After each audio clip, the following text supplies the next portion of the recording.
Recently I put a message in my community Discord asking a simple question. What does the term tempo actually mean? And these are the answers I got back. Tempo means how good you are at staying on the map as long as possible and most efficiently. It means being first to act, forcing the enemies to react to you. It represents being able to be at a point at the right time and usually in advance of the enemy. Now most of these answers I got back were actually really good and accurate, which surprised me, and this made me have to completely rethink how I was going to make this video's intro. Now initially I was expecting to get a couple answers from people who misunderstood what this term meant exactly, that I could use to make a point for the intro, but in reality I only got good answers. But the reason I expected to get a bad answer was quite simple. When I am coaching, practically every single student I have, even the pro teams I work with, can't accurately measure and play around tempo in-game very well. So why is there this disconnect? Why is it the same people who can accurately describe to me what tempo is on Discord are the same people who can't properly measure it and implement it into their gameplay? Well, the reason is because tempo-based gameplay is the single highest level gameplay that you could do in League of Legends, and it's incredibly hard to learn, even for the pro teams. But don't worry, I've got a great technique you can use to actually visually see what tempo is, to understand it better and make it easier for you to implement into your gameplay. Here's how you can do it. Now when playing a game, at any given moment you can take a freeze frame of that game and look at exactly how far each champion is on the map out of their own base. Now this shows us what individual tempos are for each champion in that game, and in this freeze frame we can see that Alistar is the furthest up on the map, and so he has the fastest individual tempo of anyone in the game. What we can also do though is look at each team's tempo as a collective. Now by taking an approximate average of how far out of base each team member of a team is, we can draw a line down the map that tells us the tempo of that team. By doing this for both teams, we can see here that it is actually blue team that is on the faster tempo as a collective. So now we know that blue team is on a faster team tempo, but Alistar is on a faster individual tempo. But what does any of this actually mean? And how will the sequence play out as a result of this? Well, to answer those questions and explain how all of this can help you climb in a chaotic solo queue game, I'm going to need more time than what I have in this video's intro.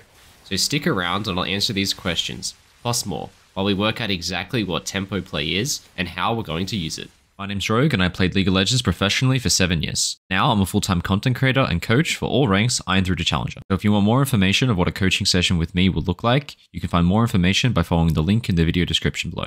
And while you're in the description, you'll also find the link to my Patreon where I post all of the recordings of my best coaching sessions in full, with almost 1,000 hours of content currently available, all sorted by role and rank, including sessions where I coach for professional level teams. You can get a glimpse of what pro level league looks like from the inside. That's why whatever you're looking for, you'll easily be able to find something that's going to help you improve, no matter your rank. Bringing us back to the replay from the intro, and I want to let this sequence play out as it provides us with the perfect contrast to understand the difference between individual and team tempos, starting with our Alistar, who we already established is incredibly fast out of base. Now with Dragon spawning in just 40 seconds, Alistar makes a great decision to charge out of base and place some key wards in the lead up to its contest. This alone is good, but what he's also doing is placing himself exactly between bot and mid in the perfect position to capitalize if an enemy shows up on either of these waves. The setup here is completely perfect, with Alistar having given his team full bot side vision, and with him now playing bodyguard to his teammates on bot and mid wave, they are able to push bot and mid all the way into the enemy's base and secure a free dragon. Alistar played this sequence perfectly. But wait a second, look at the minimap. What the hell is happening top lane? To see what happened, we're going to have to rewind and go back to our freeze frame at the start of the sequence. Alistar's individual tempo allowed him to set up this dragon perfectly for his team because they started the sequence with wards. Individual tempo allows you to make a sequence easier. But the fact still remains, in this sequence it is blue team who has the faster team tempo, and it is team tempo which dictates which team has the initiative in a sequence, and blue team knows this. So they pull the trigger quickly and dive top lane. By the time they kill Ornn and they take the first tower, red team is nowhere near ready to be able to trade anything on the bot side. The dragon isn't even alive yet. Alistar and his team in this sequence chose to play for the objective that they wanted, in this case being the soon to spawn dragon and bot side, but it wasn't on them to choose this time. Blue team has the faster team tempo in this sequence, and with that they went top side. Now team tempo dictates the objective for the sequence that both teams need to play for, meaning the choice to go bot side for dragon was wrong, despite it only being seconds away from spawning. What Alistar did this sequence with his individual tempo was perfect, if Dragon was the objective being played for, but it wasn't. Blue team has the faster team tempo, and that allows them to dictate the objective for both teams, which in this case, they chose top tower. Now in hindsight, Alistar's faster individual tempo means he could have made it to top lane in time to defend his Ornn from the dive, but he failed to recognize the difference in team tempo and tried to make his own play instead of playing reactive to the enemy. Now for a little bit of a twist. In this game, I was the Alistar player. I failed to recognize that the enemy team had the initiative on this sequence, and as a result, I got completely lost. You can see the moment right here where the enemy shows up on the minimap top lane, and I just completely lose my mind. You can all laugh now, while you take a moment to sit back and watch me run backwards and forwards, confused as hell just trying to figure out where I should be. In my defense though, measuring tempo is easy to do from the Spectate client where you have God Vision, but it's incredibly hard to do while in-game when you can't see your opponent. So how can you accurately measure how fast your opponent is? Well, to answer that question, we're going to have to look at a game of one of my own students. This replay we're looking at now comes from a session I did with a student just yesterday who's playing at about Emerald rank. Now to start us off, we're coming out of base and the opponent's already on the map. Alright, they obviously have faster tempo, so we're going to respond to that and take a little bit of a team fight. Now, what's really good about starting a sequence here at a team fight is that once you win a team fight and the opponent is dead, it is probably the easiest time that you could ever have at measuring the enemy's tempo. So we're going to have to let this fight play out a bit. Kindred does really well and gets a couple kills, good job. And we actually managed to kill 3 opponents, and pretty soon we're going to chase down Jhin and kill him as well. Now keep note of the fact that the enemy has 3 dead, soon to be 4, and once we get this kill on Jhin, we're going to pause and try and figure out the tempos of each team and each individual in the game. So let's zoom out for a second and take it all in. So the first thing we know is that Brand is currently standing mid lane.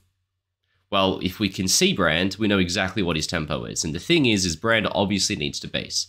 So we now know that Brand is actually not yet in base, but Kindred, who doesn't have to recall because she only has 1,000 gold, is already out at the tier 2s. So we know we are substantially faster than Brand because he hasn't even started the next sequence, but not just Brand. By looking at the enemy's death timers, there are 3 people who still haven't even spawned. So with the enemy having 4 people that still haven't even left their fountain, while we are already at our tier 2 tower, we know we are substantially faster than the vast majority of the enemy team. But there's one person missing, and that's Nocturne. If we rewind just 15 seconds, we can see Nocturne's death timer. Nocturne has respawned only now, so I'm going to guess that he's about this far out of base. We nailed it. So we can very easily measure the tempo of every single member of the enemy team, and we know we are faster than every single one of them. Now going into this next sequence, this gives us a lot of opportunity because we are starting on a faster team tempo and a faster individual tempo because we already have teammates on the map, which means we can instantly initiate a play on this sequence and the opponent who has just respawned is going to be face checking us. So my suggestion for this, looking around, is that we can't make use of our teammates here. Caitlyn's 1 and 8, Malphite is basing, but Yasuo is our strongest member. So my play here is that instead of doing camps to wait for our teammates to come out of base, we instantly charge to the enemy's top side and wait for them. Now let's put on God Vision and go into a little bit of a hypothetical and see what would happen here. So let's place Kindred on my mouse, put her straight into the top side, and make her sit in this bush for a moment. And I think you can start to see the value in fast tempo play and recognizing how fast we are, because Kindred arrived in this bush 5 to 10 seconds ago, and now she's getting a very easy pick on Katarina, who is face checking her. Now to see why Katarina is face checking her like this, we're going to rewind this replay just 30 seconds and watch this back from blue team's point of view. So this is the moment that Jhin dies bot lane, and we switch to blue team's point of view. Now what you have to remember is that because blue team is slower on tempo, all of their waves get pushed in. Bot wave is coming in, mid wave is coming in, they have no wards on top side because they haven't come out yet, and pretty soon once Yasuo gets on the map, that top wave is going to do the same thing. So now when you try and play this sequence out, especially from the POV of a role like support, imagine that you're Brand and you see this as your map. You have no vision of anything, you don't know where anyone is, and you have 0 wards. You now have to face check the jungle to get vision, just like Brand is about to do and like Katarina is currently doing. And this is where we have huge opportunity to make plays when we're on a faster tempo. because we are already established on the map, but our opponent isn't. So remember, tempo comes in two forms. Firstly, there is team tempo that dictates what the objective is going to be for the sequence.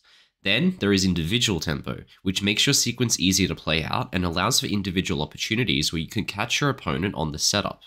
In order to be able to measure what the tempo is, the best way to do it is again by using death timers. When you win a teamfight, recall fast. The numbers on your opponent's character portraits, which tell you exactly how long they're dead for, also tell you exactly how much faster you are than them. And if you can ever see that you're substantially faster than your opponent, like our Kindred player, or the blue team's Evelynn from our first replay, then go fast and make your own play. The enemy will never see it coming. Now please, if you enjoyed the video, subscribe to my channel, and if you'd like to, leave a nice comment to boost the engagement on my video and help me out. My name's Rogue, and thank you so much for watching.